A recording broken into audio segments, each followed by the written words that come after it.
continuing to tear apart the suspension here. This is episode 2. If you want to see episode 1, I'll put a link down in the summary, but it'll all be in one playlist, so you can go look and find whichever videos you're looking for once all this is complete. So next step, I've decided I'm going to just remove everything, and so I'm just going to start tearing all this apart, and I'll kind of walk you through each step. So first thing is, you already took the spring out, so this is hanging down low. So I want to just kind of prop this up so I can get the brake rotor off. So I'm going to just use a screwdriver and just put through the hole in the spindle here, right through the strut, just to hold this up temporarily. You could also just use the bolt that came out of here. I've already got it bagged up and put away, so I'm just going to use a screwdriver for now. Alright, so we'll just swing this up, and by the way, this is very loose, kind of flopping around, so it's obvious this ball joint's bad. But I'm going to be replacing the whole A-arm with the ball joint, so no worries there. Alright, so first step, take this brake rotor off. We want to take off this cap here. So you can tap it with a hammer slightly.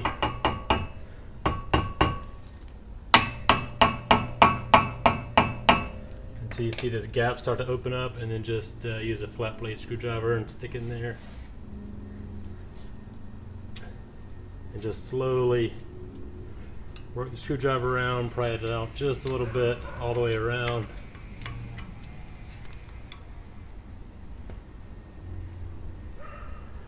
Go ahead and have you have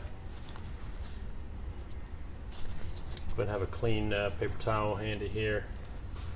You don't want any debris getting on any of these parts in here, around the wheel hub.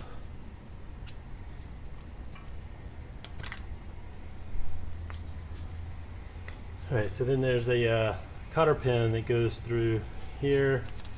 So you just want to straighten out that cotter pin. If you can find it amongst all the grease. Here we go.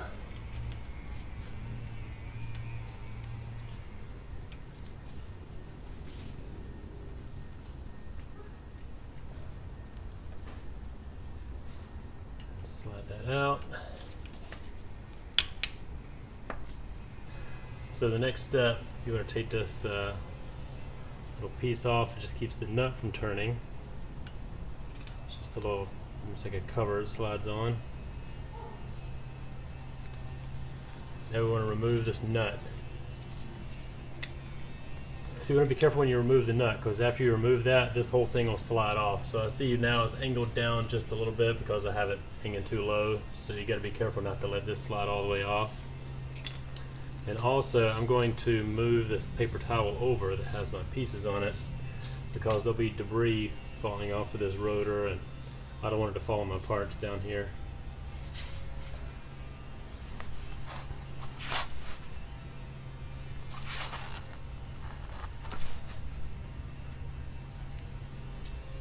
Alright, so this is a 1 1/8. So you can use a socket as well, but my neighbor borrowed my socket and hasn't returned it yet, so I'm using my wrench.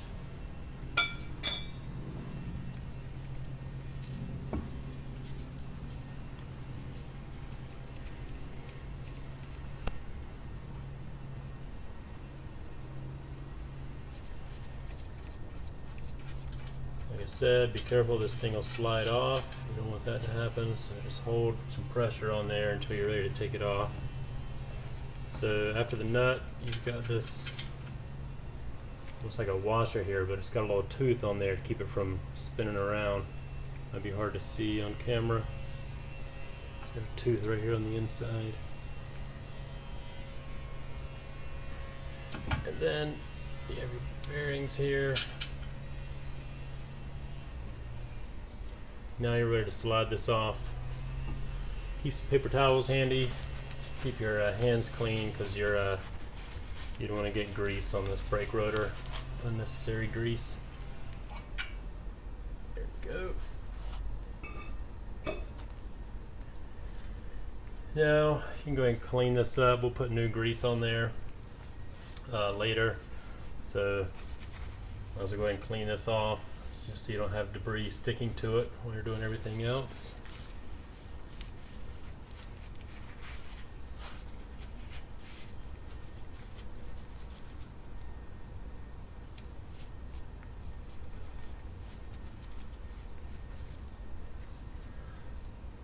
What I could do is just go ahead and cover this up just so it doesn't get anything on it, because you do want to keep it clean.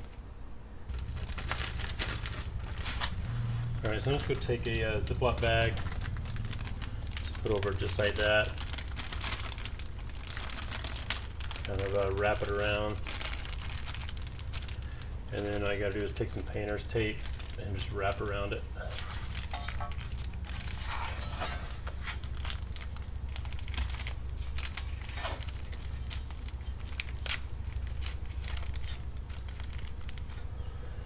It will slide off, but it'll be fine for now.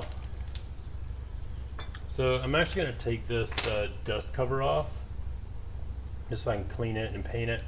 Plus, when I go to remove the spindle here, it'd be easier just to have this out of the way, not only for me but for you too, so you can see a little bit better what's going on. Also, when I take the tie rod end off right behind here. So this is a 3/8.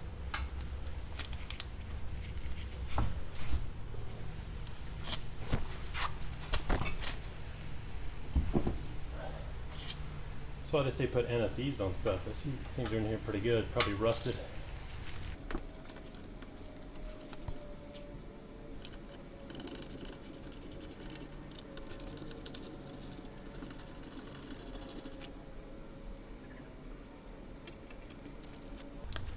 Right, so earlier,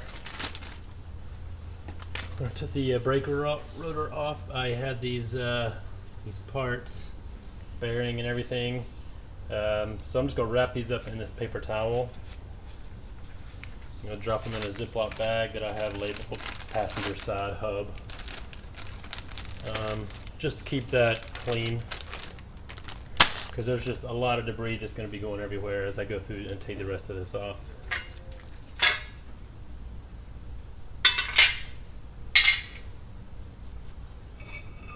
And if you're going to be reusing these rotors, it'd be a good idea to cover this up as well and get it out of the way so you don't have debris getting inside here and sticking to all that grease.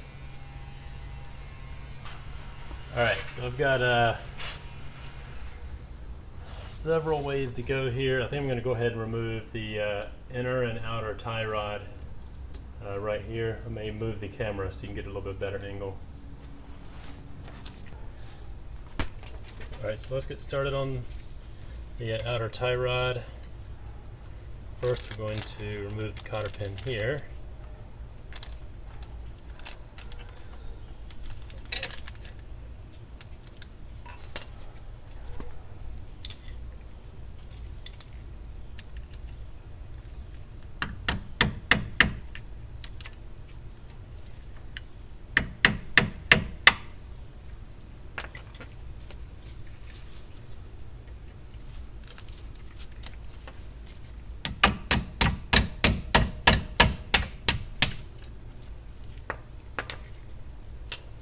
Now we're going to loosen this nut and bring it all the way up here to the top edge. This is a 3/4.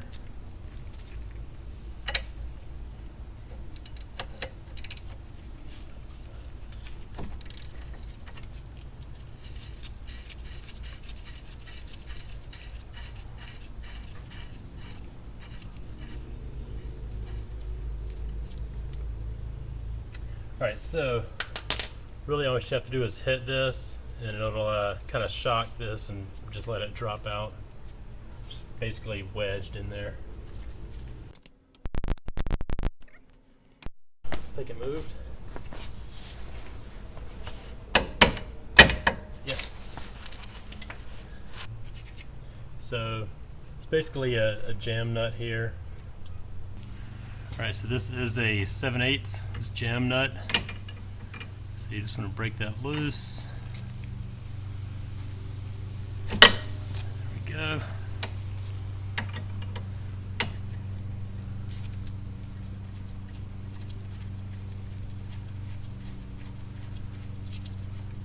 By the way, I forgot to mention before I started, I did spray penetrating oil on all these connections.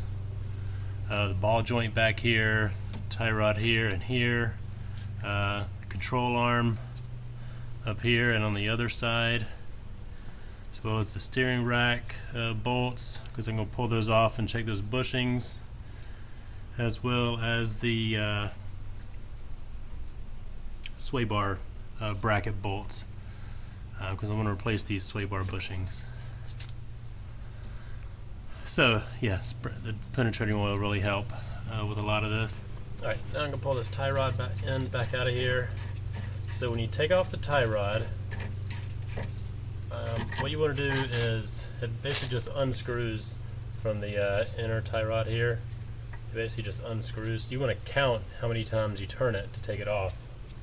And when you put your new one on, you'll count the same number of rotations to get it approximate, just so the car will drive fairly straight when you take it for an alignment. So 1, 2, 3, 4, 5, 6, 7.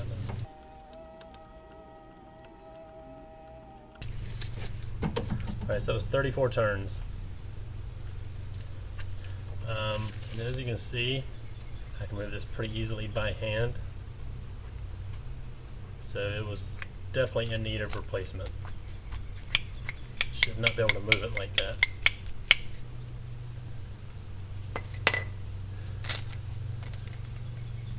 And this thing is moving in and out, completely worn out. You can't really see it, but you can hear it.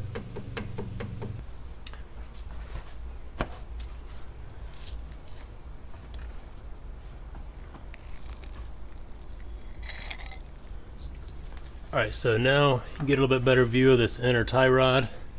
You can see how bent this is. I'm going to go ahead and take this nut all the way off.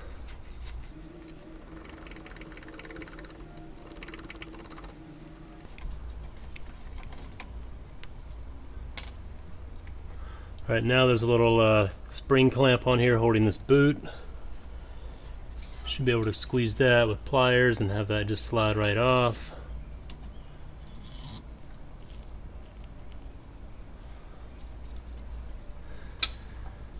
Now we want to slide this boot down, but there's a clamp up here as well.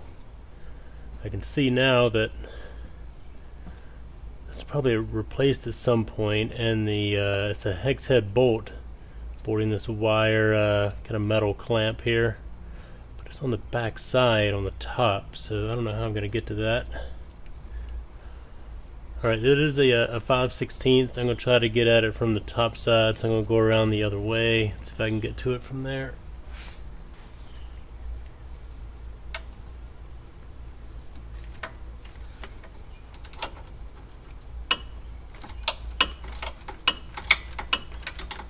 Yeah, I can just see it from the side over here, on this side of the tie rod.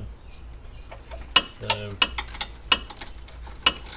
once I loosen it up, I may be able to turn it so I can get at it from a different angle.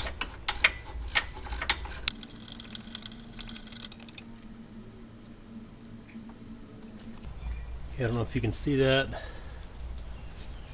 The clamp bolt is right there.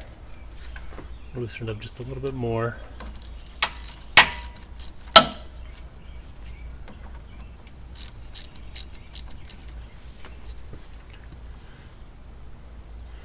Alright, so before I go any further, I can see right here I've got a split in this boot.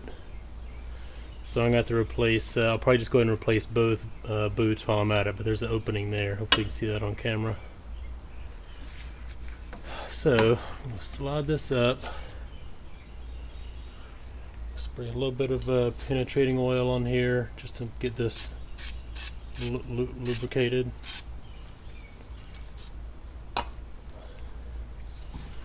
There's a small little edge right there where this boot catches on to keep it from sliding back and forth. So you just got to get over that edge and you can slide this boot all the way off.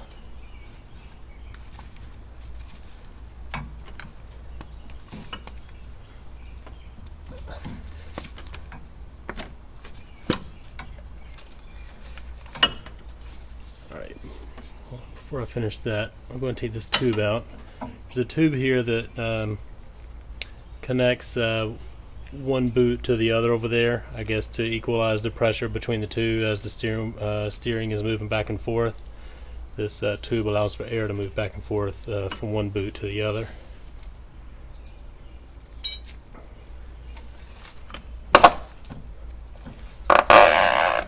Alright, got that off.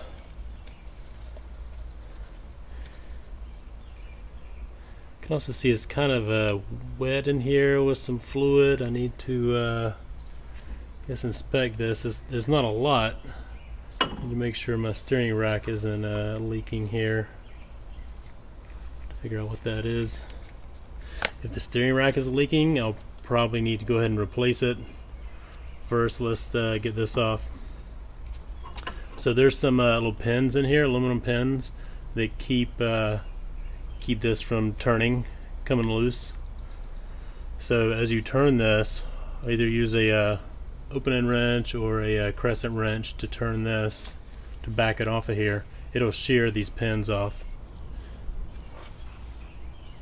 Alright, so once you break this loose, you should be able to turn it off the rest of the way by hand.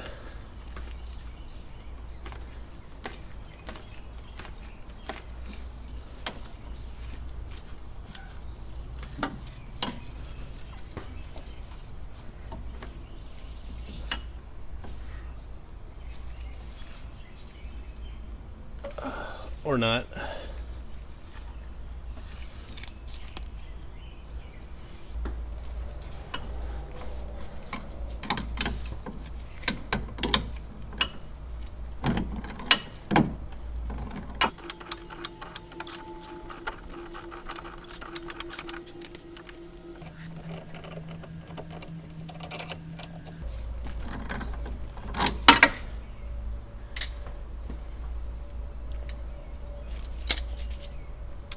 As you can see, I used a pipe wrench on it and a set of channel locks.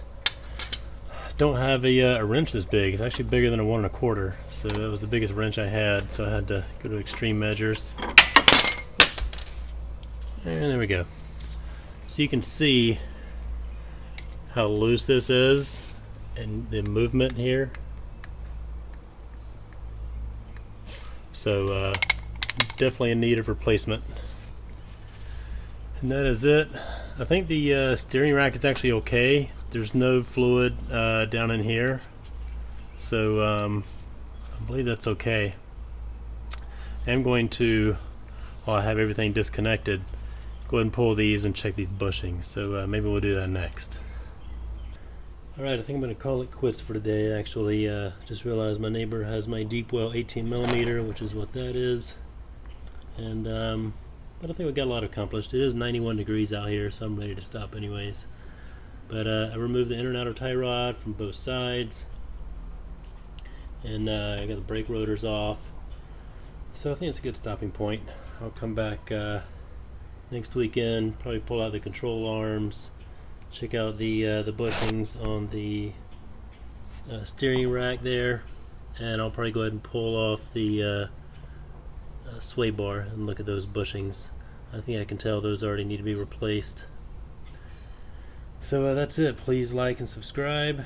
If you're going back with OE stuff, I will have some links below where you can find the OE inner and outer tie rods, and so check that out, and we'll talk to you soon. Thanks.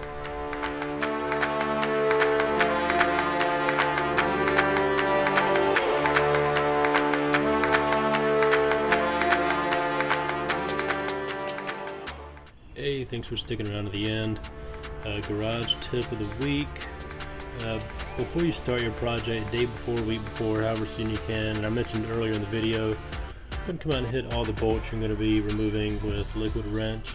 It'll make things a lot easier on you. And that's it. See ya.